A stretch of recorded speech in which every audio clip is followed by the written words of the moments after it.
إن الحمد لله نحمده ونستعينه ونستغفره ونعوذ بالله من شرور أنفسنا ومن سيئات أعمالنا.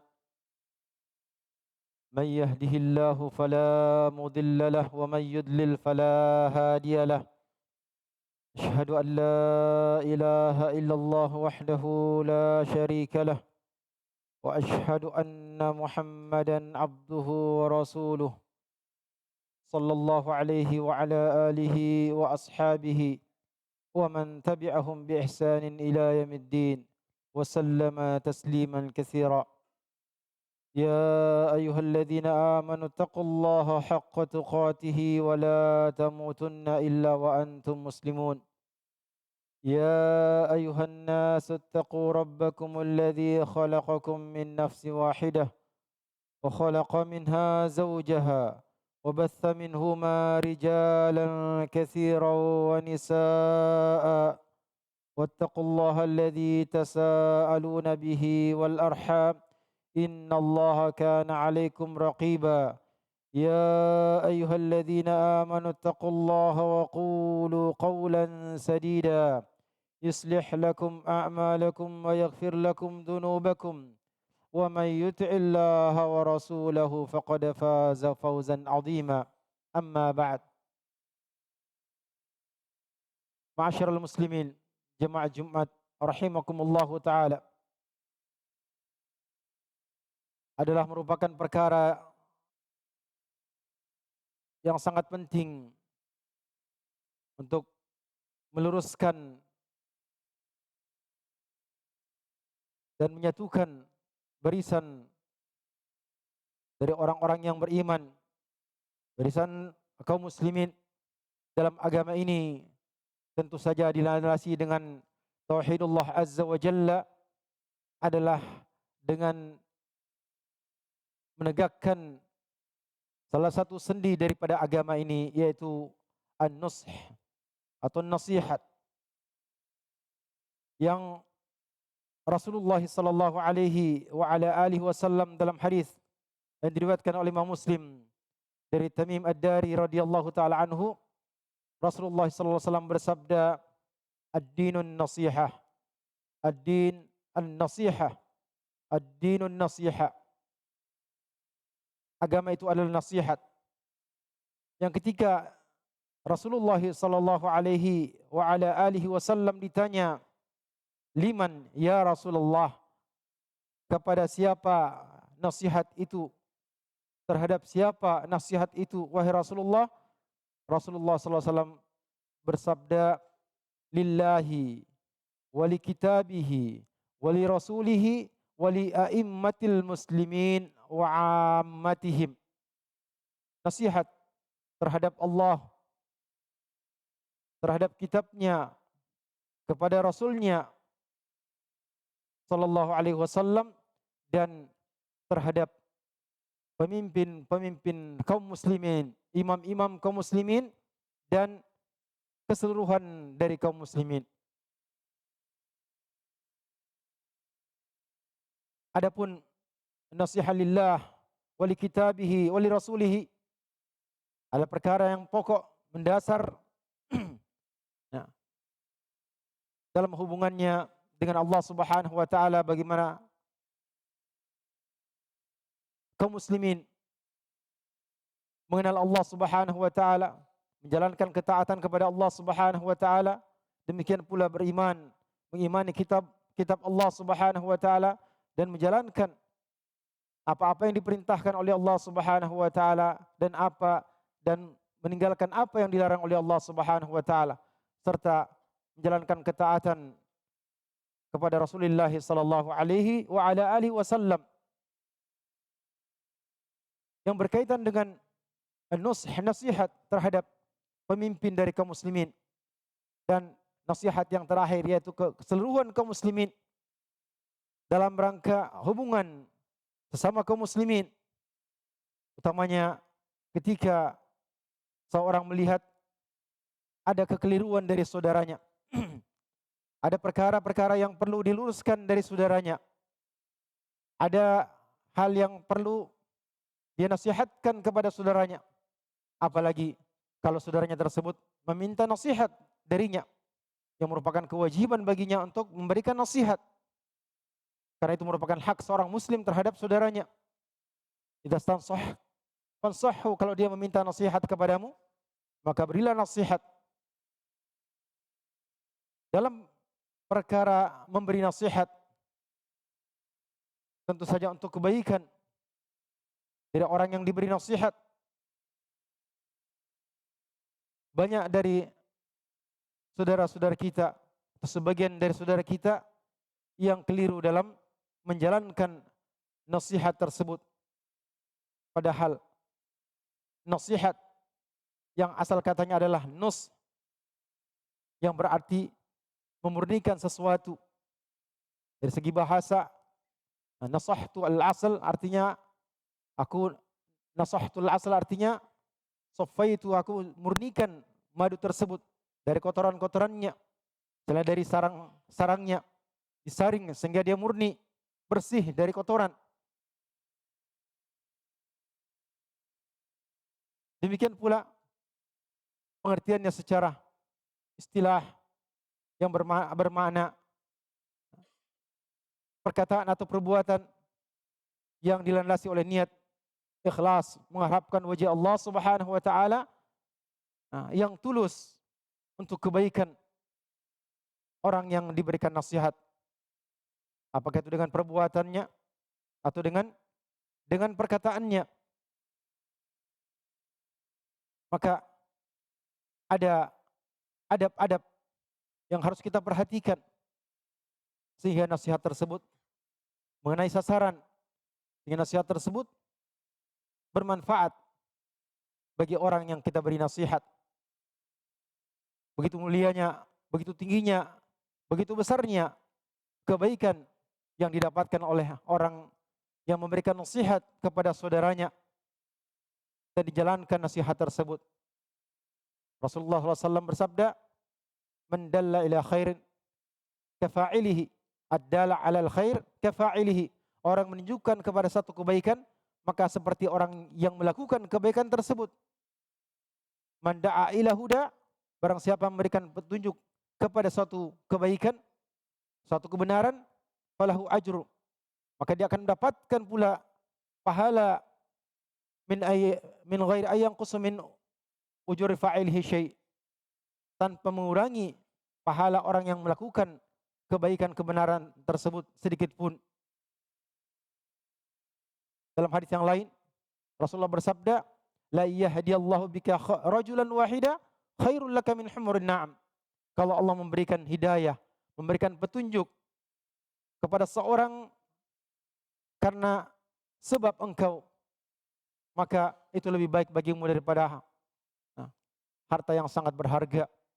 Humur na'am, unta merah, harta yang sangat berharga ketika itu. Begitu besar kemuliaan kebaikan. Maka supaya nasihat tersebut mendapatkan balasan pahala dari Allah Subhanahu wa taala. Karena apa yang kita kerjakan tentunya kita harapkan balasannya, pahalanya dari Allah Subhanahu wa taala. Maka ada adabnya. Adab inilah yang harusnya kita perhatikan. Yang dengan memperhatikan adab-adab ini, kita harapkan selain kebaikan bagi orang yang beri nasihat didapatkan, dan tentu saja kebaikan bagi orang yang diberikan nasihat tersebut. Maka adab yang pertama yang melandasi amal perbuatan seorang hamba yang merupakan bagian dari ibadahnya kepada Allah Subhanahu wa taala adalah dia mengharapkan wajah Allah Subhanahu wa taala semata dalam memberikan nasihat kepada orang lain. Mengharapkan wajah Allah taala. Dia tidak inginkan riya, bukan karena riya, bukan mencari sum'ah supaya didengar orang. Demikian pula bukan mengharapkan satu dari perkara dunia, tujuan dunia. Dan juga bukan untuk intiqas, ataupun mempermalukan orang yang diberikan nasihat, tetapi semata-mata dia mengharapkan wajah Allah Subhanahu wa taala. Allah Subhanahu wa taala berfirman, "Faman kana yarju liqa'a rabbih falyamal 'amalan shalihan wa la yusyrik bi'ibadati rabbih ahada." Maka barang siapa yang mengharapkan yarju liqa'a rabbih, perjumpaan dengan Rabbnya, mendapatkan balasan surga dari Allah taala, bahkan bisa melihat wajah Allah Subhanahu wa taala. Bagi orang-orang beriman, maka hendaknya dia beramal saleh.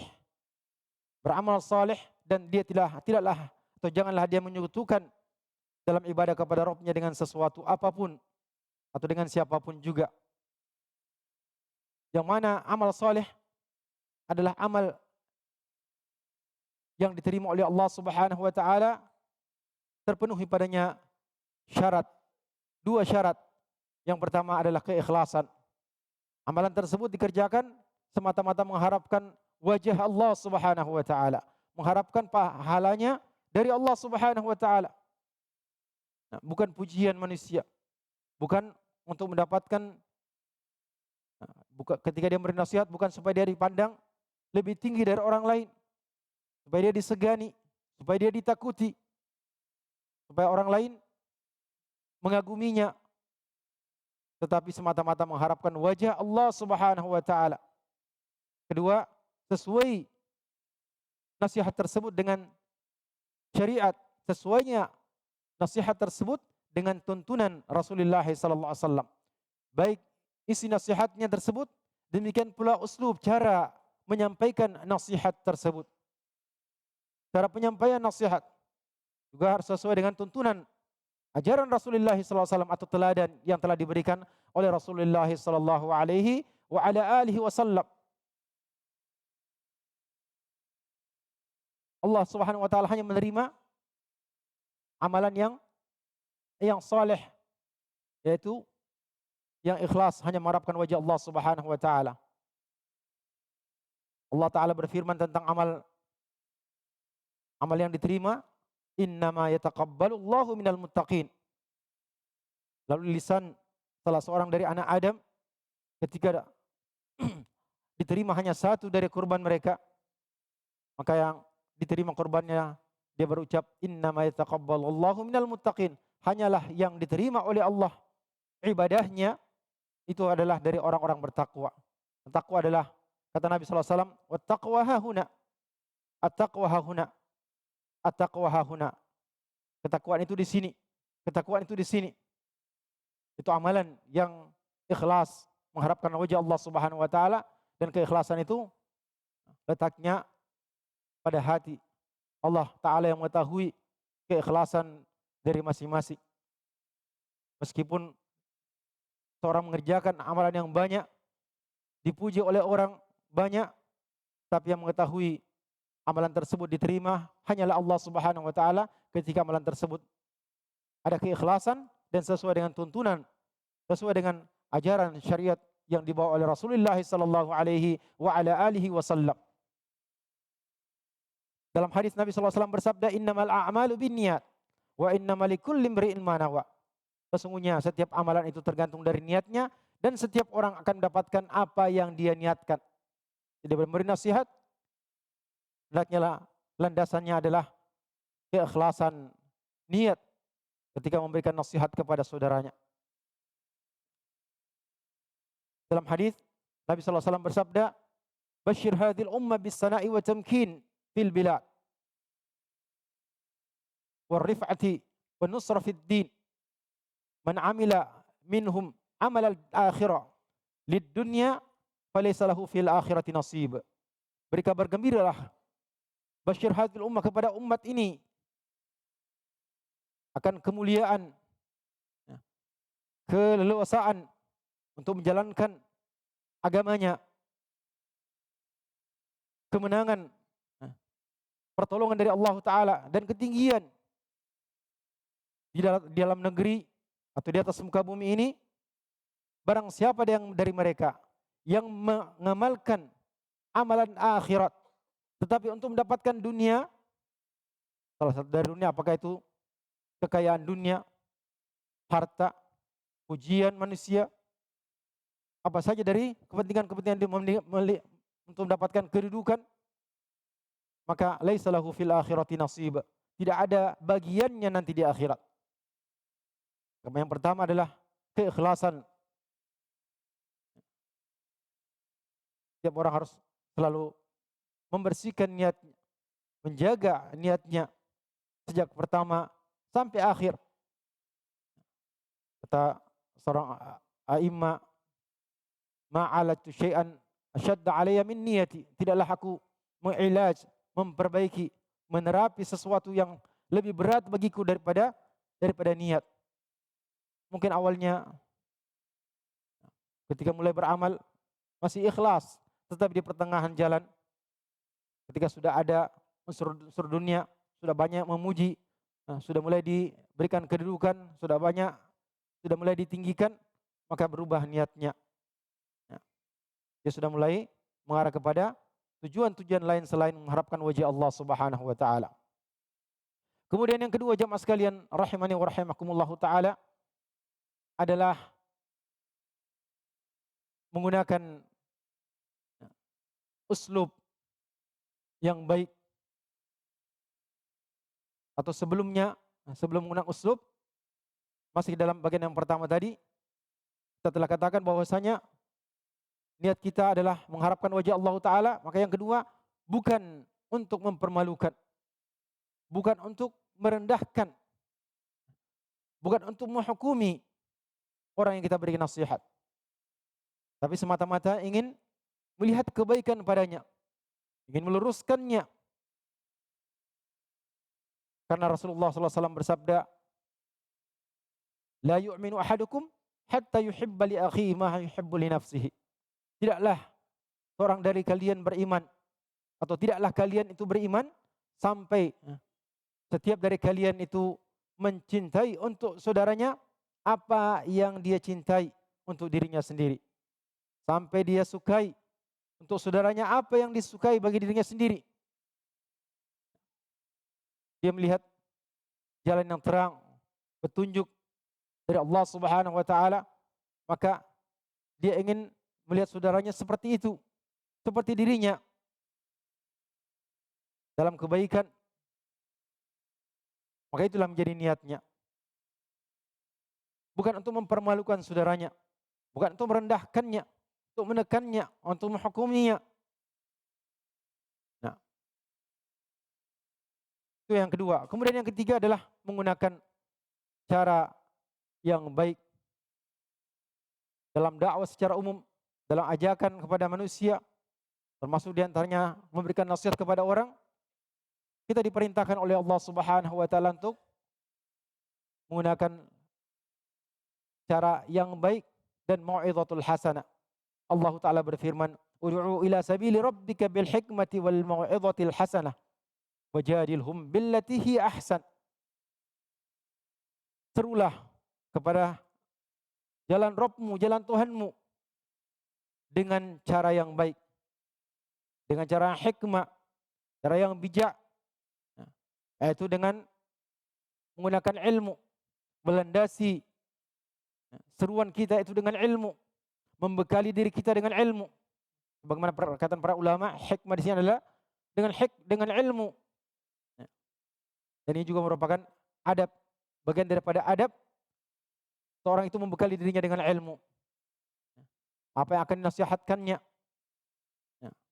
termasuk juga mengetahui kondisi orang yang dinasihatinya, apa sebenarnya permasalahannya, di mana titik kekeliruannya, kemudian bagaimana caranya dia meluruskannya, bagaimana cara dia menasihati saudaranya tersebut.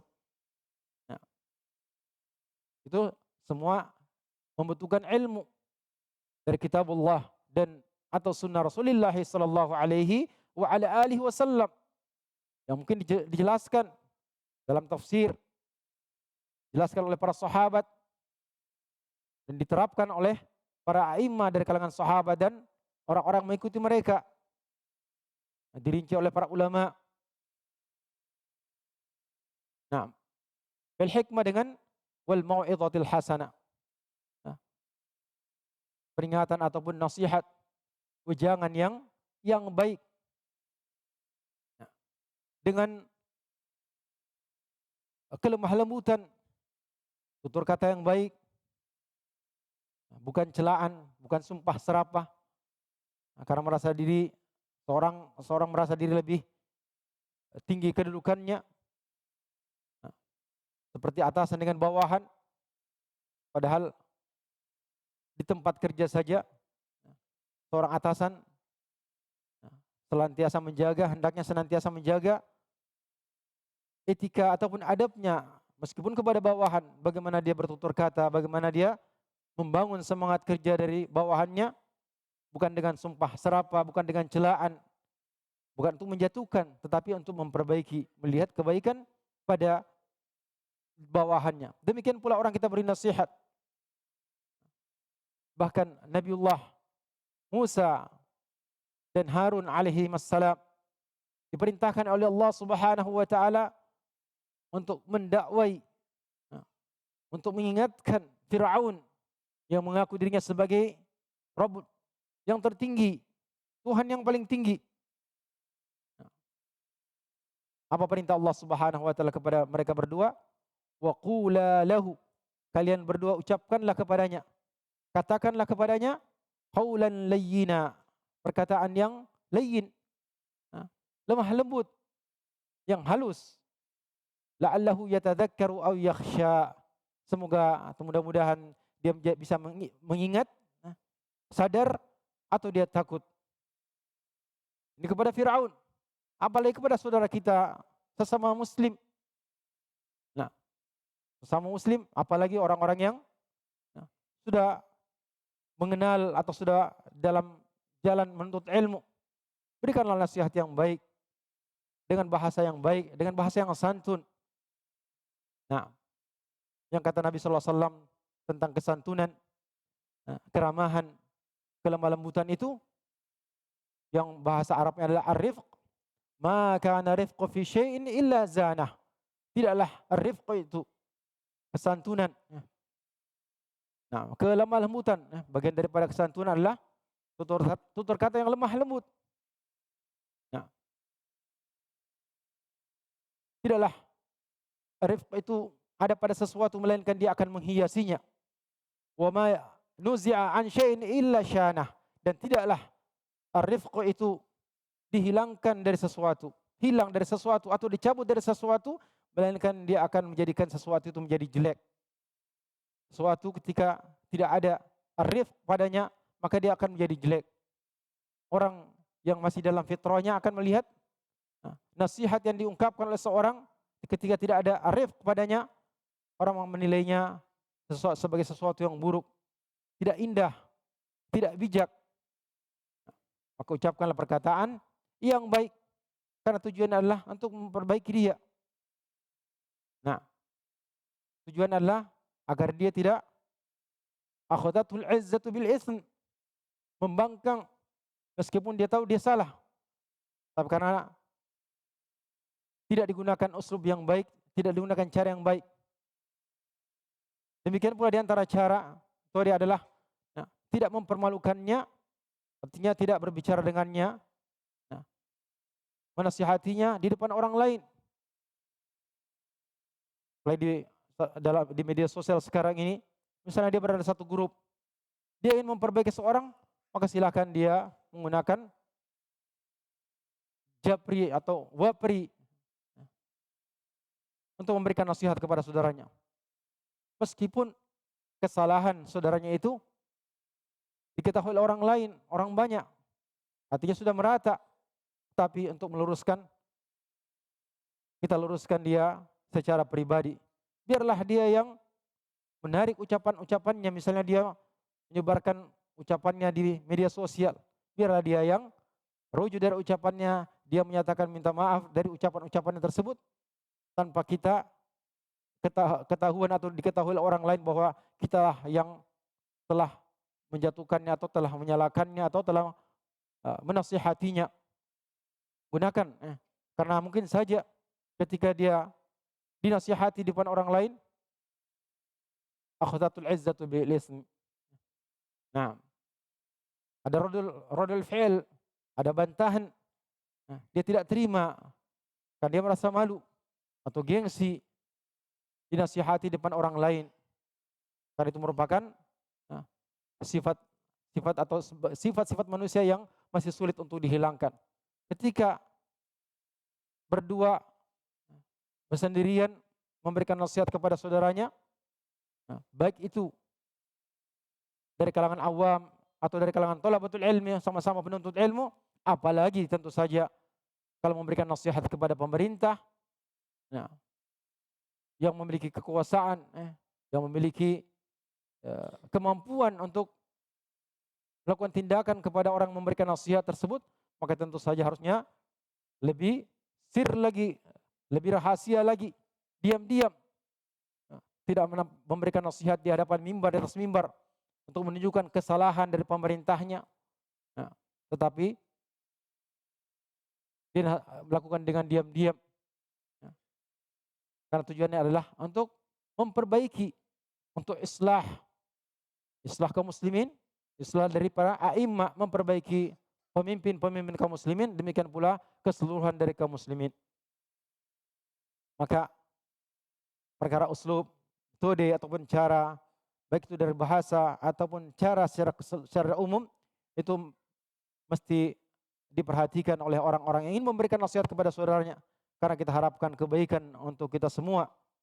Nah, untuk kita semua, Allah Subhanahu wa taala menerima amal kebaikan dalam bentuk nasihat yang kita berikan kepada orang lain, demikian pula orang itu bisa menjadi lebih baik menerima nasihat yang kita sampaikan karena telah disampaikan dengan cara yang baik.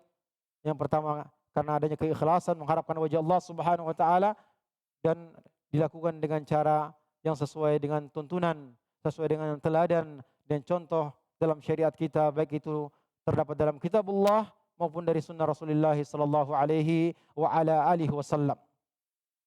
Mudah-mudahan ini bermanfaat. Barakallahu li wa lakum fil Qur'anil azim. Wa nafa'ani wa iyyakum bima fihi minal ayati wa dzikril hakim. Wa taqabbalallahu minni wa minkum tilawatahu innahu huwas samiul alim.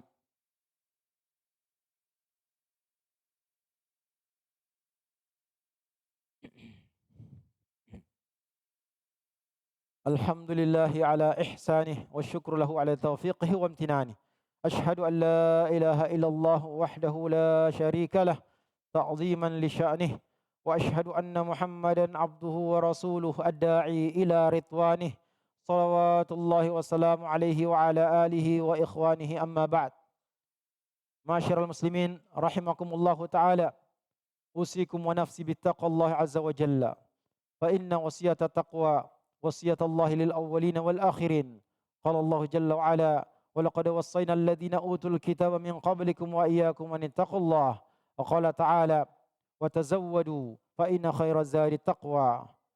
ثم اعلموا رحمكم الله تعالى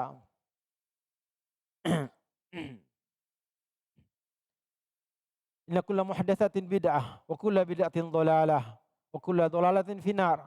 واعلموا أن الله أمركم بأمر بدأ فيه بنفسه وثنى بملائكة المسبحة بقدسه وثلث بكم أيها المؤمنون. وقال عز من قائل إن الله وملائكته يصلون على النبي يا أيها الذين آمنوا صلوا عليه وسلموا تسليما. وقال عليه الصلاة والسلام من صلى علي واحدا صلى الله عليه بها عشرا. اللهم صل على محمد وعلى ال محمد كما صليت على ابراهيم وعلى ال ابراهيم وبارك على محمد وعلى ال محمد كما باركت على ابراهيم وعلى ال ابراهيم في العالمين انك حميد مجيد. وارض اللهم عن خلفاء الراشدين الائمه المهديين ابي بكر وعمر وعثمان وعلي وعن بقيه الصحابه اجمعين وعنا معهم باكرامك يا اكرم الاكرمين. اللهم آت نفوسنا تقواها وزكيها انت خير من زكاها أنت وليها ومولاها. اللهم أصلح لنا ديننا الذي هو عصمة أمرنا وأصلح لنا دنيانا التي فيها معاشنا وأصلح لنا آخرتنا التي فيها معادنا واجعل الحياة زيادة لنا في كل خير والموت راحة لنا من كل شر. اللهم اغفر للمسلمين والمسلمات والمؤمنين والمؤمنات الأحياء منهم والأموات إنك سميع قريب مجيب دعوات وقاضي الحاجات. اللهم آمنا في أوطاننا وأصلح أئمتنا وولاة أمورنا واجعل ولايتنا في من خافك واتقاك يا رب العالمين. اللهم ربنا آتنا في الدنيا حسنة وفي الآخرة حسنة وقنا عذاب النار. سبحان ربك رب العزة عما يصفون وسلام على المرسلين والحمد لله رب العالمين.